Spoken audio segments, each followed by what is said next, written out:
ಇವತ್ತು ಕರ್ನಾಟಕ ರಾಜ್ಯ ಅಂಗನವಾಡಿ ಕಾರ್ಯಕರ್ತರ ಮತ್ತು ಸಹಾಯಕರ ಫೆಡರೇಷನ್ AITUC ವತಿಯಿಂದ ರಾಜ್ಯಾದ್ಯಂತ ಎಲ್ಲಾ ಜಿಲ್ಲಾ ಕಚೇರಿಗಳ ಮುಂದೆ ಹೋರಾಟವನ್ನು ಹಮ್ಮಿಕೊಂಡಿದ್ದೇವೆ. ಯಾಕೆಂದ್ರೆ ನಮ್ಮ ಬೇಡಿಕೆಗಳು 29 ಇದೆ. ಇಲಾಖೆಯಲ್ಲಿ ಆಗ್ತಕ್ಕಂಥ ಕೆಲಸಗಳು ಇದೆ, ಹಾಗೆ ಸರ್ಕಾರದಿಂದ ಆಗ್ತಕ್ಕಂಥ ಕೆಲಸಗಳು ಕೂಡ ಇದೆ. ಅದರಿಂದ ಸರ್ಕಾರ ಇವತ್ತು ಇಡೀ ದೇಶದೊಳಗಡೆ ಕೇಂದ್ರ ಸರ್ಕಾರ 10 ವರ್ಷಗಳಿಂದ ಬಿಡಿಗಾಸನ್ನು ಕೊಡ್ಲಿಲ್ಲ. ಅದನ್ನು ಕೂಡ ನಾವು ಅಲ್ಲಿ ಹೋರಾಟ ಮಾಡಿ ಬಂದಿದ್ದೇವೆ. ಇನ್ನು ಈ ಮುಖಾಂತರ ಕೂಡ ನಾವು ಸರ್ಕಾರಕ್ಕೆ ಮನವಿಯನ್ನ ಮಾಡ್ತಾ ಇದ್ದೇವೆ. ನೀವು ಗೌರವಧನವನ್ನ ಅಲ್ಲಿ ಹೆಚ್ಚಳ ಮಾಡಬೇಕು, ನಮಗೆ ಕನಿಷ್ಠ ವೇತನ ಜಾರಿ ಮಾಡ್ಲಿಕ್ಕೆ ಅವಕಾಶ ಮಾಡಬೇಕು. ಮತ್ತೆ ಏನು ಮಕ್ಕಳಿಗೆ ಮಹಿಳೆಯರಿಗೆ ಕೊಡ್ತಕ್ಕಂಥ ಆಹಾರದ ಘಟಕ ವೆಚ್ಚವನ್ನ ಜಾಸ್ತಿ ಮಾಡಬೇಕು. ಜಾಸ್ತಿ ಮಾಡದೇ ಇದ್ರೆ ಆ ಮಕ್ಕಳ ಅಪೌಷ್ಟಿಕತೆಯಿಂದ ನರಳುವಂತ ಪರಿಸ್ಥಿತಿ. ಮಾನವ ಸಂಪನ್ಮೂಲದ ವೃದ್ಧಿಗಾಗಿ ಆಗಿರ್ತಕ್ಕಂಥ ICDS ಯೋಜನೆಯನ್ನ ಸಬಲಗೊಳಿಸದೆ ನಿಷ್ಕ್ರಿಯಗೊಳಿಸಕ್ಕೆ ಮಾಡ್ತಾ ಇರ್ತಕ್ಕಂಥ ಹುನ್ನಾರವನ್ನ, ಕೇಂದ್ರ ಸರ್ಕಾರದ ಹುನ್ನಾರವನ್ನ ನಾವು ಖಂಡಿಸ್ತೇವೆ. ಯಾಕೆ ಅಂದ್ರೆ ಘಟಕ ವೆಚ್ಚವನ್ನ ಜಾಸ್ತಿ ಮಾಡ್ಲೇಬೇಕು.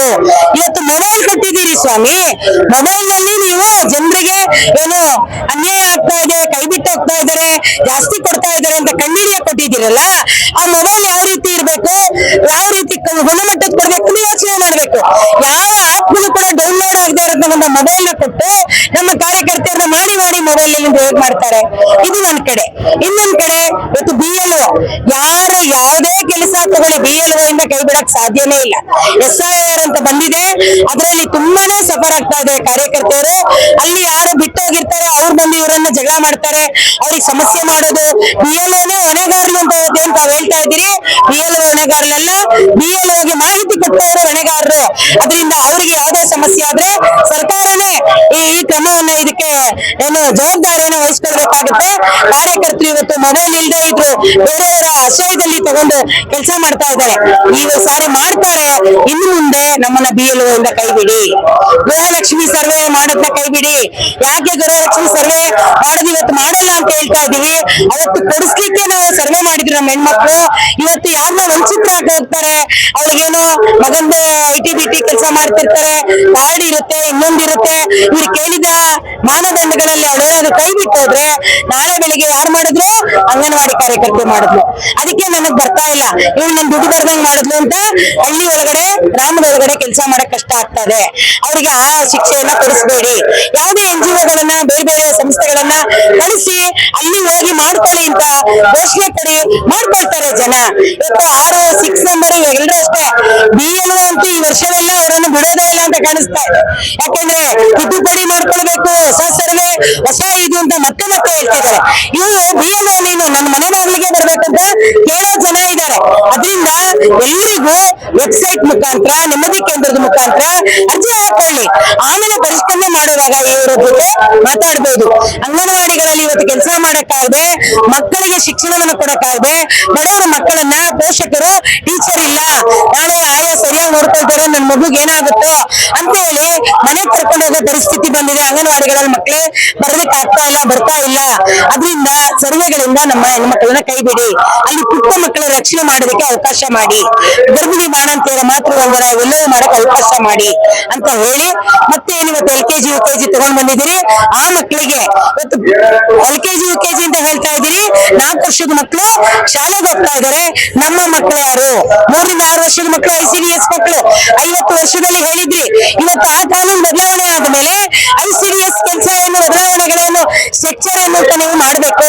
ಮಾಡಿ ನಮ್ಗೆ ಉತ್ತಮವಾದ ಕೆಲಸ ಮಾಡ್ಲಿಕ್ಕೆ ಅವಕಾಶ ಮಾಡ್ಬೇಕು.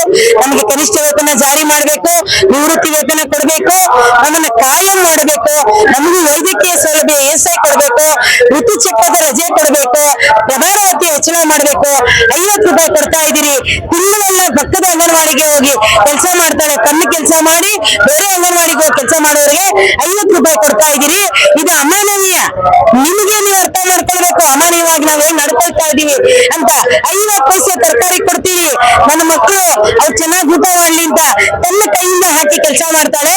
ಅವಳಿಗೆ ರಾ ಮೆಟೀರಿಯಲ್ ಕೊಟ್ರೆ ಹೇಳಿದಾಳೆ, ಏನು ನಮ್ಮ ಮಹಿಳಾ ಆಯೋಗದ ನಾಗಲಕ್ಷ್ಮಿ ಮೇಡಮ್ ಅವರು, ಯಾಕೆ ಈ ರೀತಿ ಆಹಾರ ಇದೆ ಅಂದ್ರೆ, ಇಲ್ಲ ಅಂಗನವಾಡಿಯವರೆಲ್ಲರೂ ಮಾರ್ಕೊಂಡ್ ಬಿಡ್ತಾ ಇದ್ರು, ಅದಕ್ಕೆ ನಾವು ಪುಡಿ ಆಹಾರ ಕೊಡ್ತೀವಿ. ನಾಚಿಕೆ ಆಗ್ಬೇಕು ಈ ಮಾತು ಹೇಳ್ತಕ್ಕಂಥ ಅಧಿಕಾರಿಗೆ. ಎಷ್ಟು ತಿನ್ಲಿಕ್ಕೆ ಸಾಧ್ಯ? 100 ಗ್ರಾಮಲ್ಲಿ 50 ಗ್ರಾಮ್ ತಿನ್ಬಹುದು, ಇನ್ನು 95 ಗ್ರಾಮ್ ಪೌಷ್ಟಿಕ ಆಹಾರವನ್ನ ನಮ್ಮ ಕಾರ್ಯಕರ್ತೆ ಅವರಿಗೆ ತಲುಪಿಸ್ತಾಳೆ. ತಿನ್ನಬಾರ್ದು ಹೇಳ್ತೀವಿ, ಆದ್ರೆ ನೀವು ಕೊಡ್ತಕ್ಕಂಥ ಕೂಲಿಯಲ್ಲಿ ಜೀವನ ಮಾಡಕ್ ಆಗ್ತಾ ಇಲ್ಲ, ಆಗ ಅವಳು ಕೈ ಹಾಕ್ತಾಳೆ. ನೀವು ಅವಳು ಕೂಲಿ ಕರೆಕ್ಟ್ ಕೊಟ್ರೆ ಅದು ಕೈ ಹಾಕೋದನ್ನ ಬಿಡ್ತಾಳೆ. ನೀವ್ ಯಾಕೆ ಯೋಚನೆ ಮಾಡಬಾರ್ದು? ಮಹಿಳೆಯರನ್ನ ಇವತ್ತು ಶೋಷಣೆ ಮಾಡ್ತಾ ಇದ್ದೀರಿ. ಗೌರವಧನ, ಪ್ರೋತ್ಸಾಹಧನ, ಸಮ್ಮಾನಧನ ಅಂತ ಹೇಳಿ ಕೇಂದ್ರ ಸರ್ಕಾರ ಯೋಜನೆಯನ್ನ ತಗೊಂಡು ಬಂದು ರಾಜ್ಯಗಳಿಗೆ ಕೊಟ್ಟು ಇವತ್ತು ಕೇಂದ್ರ ಸರ್ಕಾರ ಕೈ ಕಟ್ಕೊತಿದೆ. ಗೌರವಧನ ಹೆಚ್ಚಳ ಮಾಡ್ತಾ ಇಲ್ಲ, ಇದನ್ನ ಅನುದಾನ ಹೆಚ್ಚಳ ಮಾಡ್ತಾ ಇಲ್ಲ. ಇದನ್ನ ನಾವು ಖಂಡಿಸ್ತೇವೆ. ಅದಕ್ಕೋಸ್ಕರ ನಾವು ಈ ರಾಜ್ಯಾದ್ಯಂತ ರಾಜ್ಯ ಮತ್ತು ಕೇಂದ್ರ ಸರ್ಕಾರಕ್ಕೆ ಅನುದಾನ ಕೊಡ್ಲಿಕ್ಕೆ ಹೋರಾಟವನ್ನು ಹಮ್ಮಿಕೊಂಡಿದ್ದೇವೆ. ಮತ್ತು ಸಮವಸ್ತ್ರವನ್ನ, ಕಳಪೆ ಸಮವಸ್ತ್ರವನ್ನ ಬಣ್ಣ ಬದಲಾವಣೆ ಮಾಡಿ ಕೊಡ್ತಕ್ಕಂಥದ್ದನ್ನ ಕೈ ಬಿಡಬೇಕು. ಕೊಟ್ಟರೆ ಅಂತವರಿಗೆ ಯಾರು ರೀತಿ ಸರಬರಾಜು ಮಾಡಿದರೆ ಅದು ವೆಚ್ಚವನ್ನು ಭರಿಸಿ ಮತ್ತೆ ಅದು ಅವರಿಗೆ ಕ್ರಮ ಕೈಗೊಳ್ಳಬೇಕು ಅಂತ ಕೇಳ್ಕೊಳ್ತಾ ಇದ್ದಾರೆ. ಕಾರ್ಯಕರ್ತೆಯರ ಬೇಡಿಕೆಗಳು, ಅಂಗನವಾಡಿ ಕಾರ್ಯಕರ್ತೆಯರನ್ನು ಕಾಯಂ ಮಾಡಬೇಕು.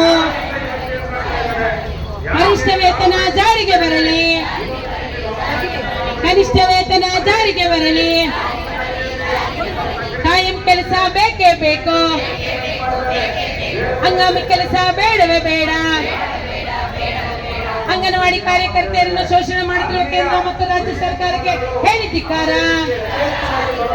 ಅಂಗನವಾಡಿ ಕಾರ್ಯಕರ್ತರಿಗೆ ಕನಿಷ್ಠ ವೇತನ ಪಡೆದಿರುವ ರಾಜ್ಯ ಮತ್ತು ಕೇಂದ್ರ ಸರ್ಕಾರಕ್ಕೆ ಹೇಳಿ ಧಿಕ್ಕಾರ. ಅಂಗನವಾಡಿ ಕಾರ್ಯಕರ್ತೆಯರಿಗೆ ಅನುದಾನ ಹೆಚ್ಚಳ ಮಾಡದಿರುವ ಸರ್ಕಾರಕ್ಕೆ ಹೇಳಿ ಧಿಕ್ಕಾರ. ಇಎಸ್ಐ ಸೌಲಭ್ಯ ಪಡೆದಿರುವ ಸರ್ಕಾರಕ್ಕೆ ಹೇಳಿ ಧಿಕ್ಕಾರ. ಗೌರವಧನ ಹೆಚ್ಚಳ ಮಾಡದಿರುವ ಸರ್ಕಾರಕ್ಕೆ ಹೇಳಿ ಧಿಕ್ಕಾರ.